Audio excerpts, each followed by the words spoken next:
There is a hidden technique that auto technicians in Japan have quietly relied on for decades, and hardly anyone in the Western Hemisphere has a clue it exists. I'm not talking about an overpriced aerosol spray. I'm not referring to a multi-$100 commercial sealant, and it definitely isn't one of those heavily marketed products sitting on auto parts store shelves that constantly underperform. We are talking about a naturally occurring compound that has been around for millennia, originates directly from sheep, and costs less than your morning latte. And when I tell you this permanently stops corrosion in its tracks, I am not making a marketing claim. I am stating a fact backed by empirical data, extensive testing, naval fleets, and massive national infrastructure projects that have successfully relied on this exact compound for over half a century. If you own a daily driver, a motorcycle, a bicycle, a toolbox, exterior hardware on your home, or frankly any metal item you'd prefer not to watch, crumble into reddish-brown flakes over the next couple of winters, pay close attention. What I'm about to share will fundamentally alter your approach to corrosion prevention. To start, we need to grasp why oxidation is so devastating and why our usual fixes fall short. Rust isn't merely an ugly cosmetic flaw, it is an electrochemical deterioration process. The moment steel or iron meets moisture and oxygen, a reaction triggers that essentially devours the material from the inside. It doesn't pause, it doesn't magically stabilize. It aggressively marches forward, creeping beneath paints and sealants. By the time it breaches the surface for you to see, it has already ravaged the deeper layers you couldn't.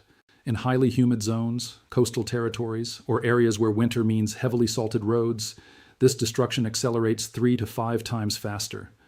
A car can suffer catastrophic structural failure in vital frame sections in less than a decade if left unprotected. That isn't fear-mongering. Those are verified statistics from vehicle inspection agencies in Nordic countries, where rust is cited as a leading cause for cars being permanently condemned to the scrapyard. So how do we typically fight back? We slap on some paint, we grab an aerosol rust preventative from the hardware store, we slather on thick automotive waxes, we purchase those magical rust-converting chemicals that claim to turn oxidation into an inert shell. Or maybe we shell out for powder coating or galvanizing specific components. And don't get me wrong, all of those methods have their specific uses, but every single one of those traditional fixes suffers from the exact same fatal flaw. They form a hardened, rigid barrier. And what do rigid barriers do? They eventually fracture, chip, and peel. They create microscopic entryways at their edges where water sneaks inside, and once that happens, the corrosion silently goes to work underneath the shield. You've undoubtedly witnessed this on vintage vehicles. The exterior paint looks flawless, and then one day a weird blister pops up on the fender. Poke that blister, and you'll uncover a massive, completely hollowed-out crater of rust directly beneath it. That disaster occurs simply because the inflexible top coat allowed water to seep in, but absolutely refused to let it evaporate out. This exact failure point is where anhydrous lanolin completely changes the game. Lanolin is an entirely natural wax secreted by the skin glands of sheep. In nature, it is the greasy barrier coating their fleece, shielding the animal from torrential rain, freezing winds, and brutal environmental extremes. Sheep live their entire lives outdoors, exposed to elements that would rot most manufactured materials to dust, yet their coats remain perfectly intact. That isn't a fluke of nature. The lanolin generates an incredibly water-repellent, flexible, self-repairing layer that refuses to crack, won't peel away, and completely blocks moisture penetration. When you strip away the inherent water content from raw lanolin during the refinement stage, you are left with anhydrous lanolin. This is a significantly purer, far more heavily concentrated version that serves as an absolute powerhouse for shielding metal surfaces. And the price tag for doing this, typically ranging from $1 to $4, based on where you shop and the sheer volume of metal you need to coat. No, I didn't misread those numbers.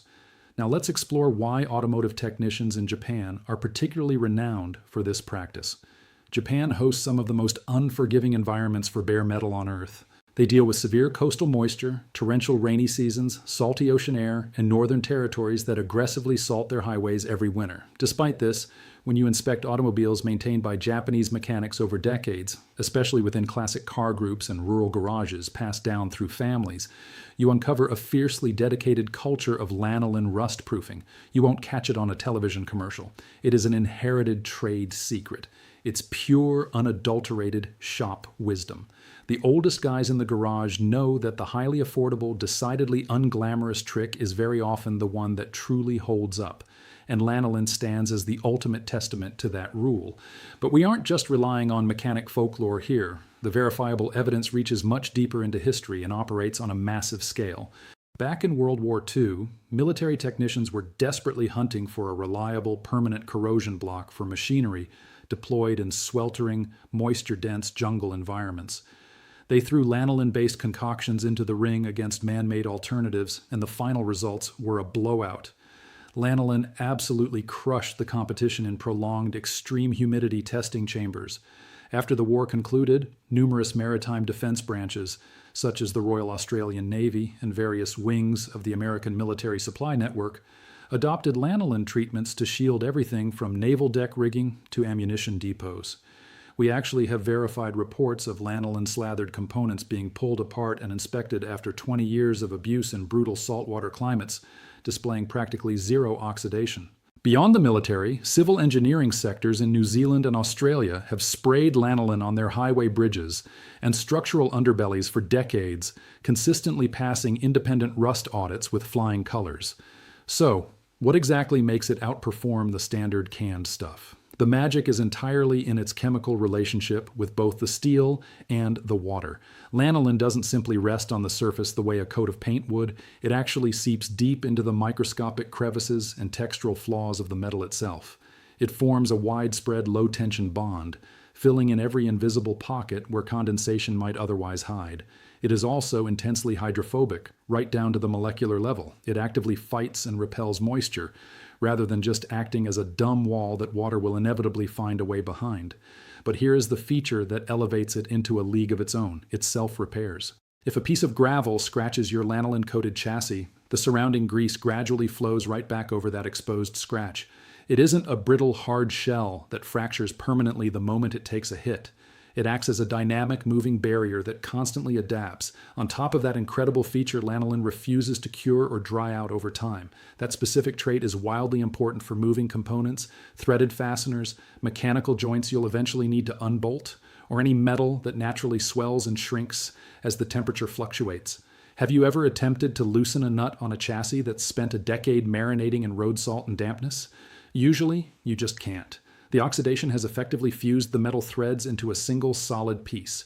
However, a fastener coated in lanolin right before it was torqued down will unthread 10 years down the line like you just installed it yesterday. Technicians wrestling with aging trucks in brutal winter regions grasp this benefit instantly. You aren't merely blocking decay, you are guaranteeing that you can actually wrench on the machine later on without shattering parts just trying to get them apart. Let me highlight some practical uses because its versatility stretches way beyond what you might think.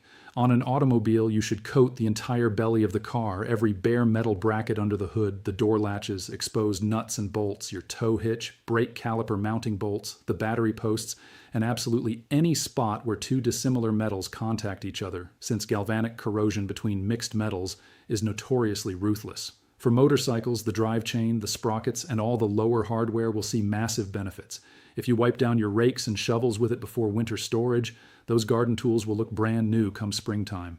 Bikes ridden in wet weather, especially the headset and bottom bracket areas, will see their functional life extended dramatically. And outside your home, deck screws, patio furniture hardware, fence hinges, if it lives outdoors and fights the weather, hit it with lanolin. Applying it is ridiculously easy. You just warm the substance up a bit, maybe by setting the tub in a heated room or by hitting the target metal with a heat gun for a few seconds, since it spreads far better when slightly warm. Next, you just wipe it on. Use a paintbrush, a shop towel, or literally your bare hands, and distribute it evenly. That is the whole job. No specialized sprayers needed, no hazmat suits required. Lanolin is entirely non-toxic. This is the exact same ingredient they put in lip balm and skin cream, so it is completely safe to rub onto parts with zero gloves on. Once applied, that layer holds up for anywhere from several months to several years, depending on what it faces. If it's dealing with relentless ocean spray or heavy physical friction, you'll want to recoat it once a year. In less aggressive climates, a single wipe down is good for years. People always ask if this stuff plays nice with painted panels or if it ruins other finishes. The short answer is that lanolin is intended for bare metal, or parts, where you prioritize heavy-duty preservation over a showroom shine. If you smear it across your glossy fender, it's going to leave a sticky, greasy film that you'll have to buff off. It's truly meant as a guardian for hidden, structural, and working components, rather than a top coat for your clear coat. That being said, some dedicated restorers do rub an incredibly thin film over painted areas in the wheel arches or behind the side skirts as a backup defense, provided those areas are strictly out of sight. You can also find a liquefied, aerosolized version of Lanolin that has gained serious traction in farming and maritime industries. Things branded under names like Lanix or Lanatec overseas or generic agricultural lanolin aerosols are perfect for blasting into spots a brush could never reach. We're talking electrical plugs, intricate linkages, and the deep internal voids of a vehicle's boxed frame rails. The aerosol mists into the deepest, tightest crevices, making it the ultimate weapon for rust-proofing the hollow insides of rocker panels and door pillars, which is exactly where condensation pools up and structural rot begins. Now let's talk about the doubters, because I know they're out there. Whenever someone claims a $1 organic byproduct beats out premium chemical engineering, the gut reaction is pure skepticism. We've been brainwashed to believe that a higher price tag guarantees a better result, especially in the garage. The corporate marketing machines pushing those synthetic rust converters are massive. They sponsor content, dump promotional displays in shops, and buy your trust through sheer repetition. Lanolin doesn't do any of that. It isn't flashy. There is no sleek brand narrative. A tub of pure pharmacy-grade anhydrous lanolin from a farming supply site doesn't feature neon graphics promising you laboratory-grade miracles. Yet the real-world track record compiled over decades across global navies, agricultural fleets, and civil engineering projects is drastically more convincing than the promises on any aerosol can. Those auto mechanics in Japan aren't clinging to this stuff out of stubborn tradition, and they certainly don't lack access to modern chemicals. Japan manufactures and sells some of the most advanced rust prevention tech on the planet. They stick to lanolin because it genuinely performs better, costs next to nothing, and completely bypasses toxic handling regulations. In a culture that heavily prioritizes ultimate efficiency and undeniable practical results, lanolin is the only logical answer once you understand the chemistry. If you remember only one thing from this breakdown, let it be this. The absolute best fixes are frequently sitting right in front of us, buried under flashy advertising campaigns and our own flawed assumption that effective has to equal expensive. You are free to drop $40, $60, or $100 on synthetic barriers that will inevitably fracture, peel off, and trap corrosive water right against your frame. Or you can spend $4 on a tub of anhydrous lanolin, take 20 minutes to coat the metals you care about, and sleep well, knowing you've armed those parts with the exact same invincible barrier that keeps military fleets afloat, preserves highway bridges worldwide, and has been the quiet secret of Japanese mechanics for decades. Rust doesn't stand a chance, and the sheep didn't even have to break a sweat to give it to us. If this video completely changed how you look at rust prevention, hit that subscribe button and stick around for more deep dives into the real science of keeping your gear alive.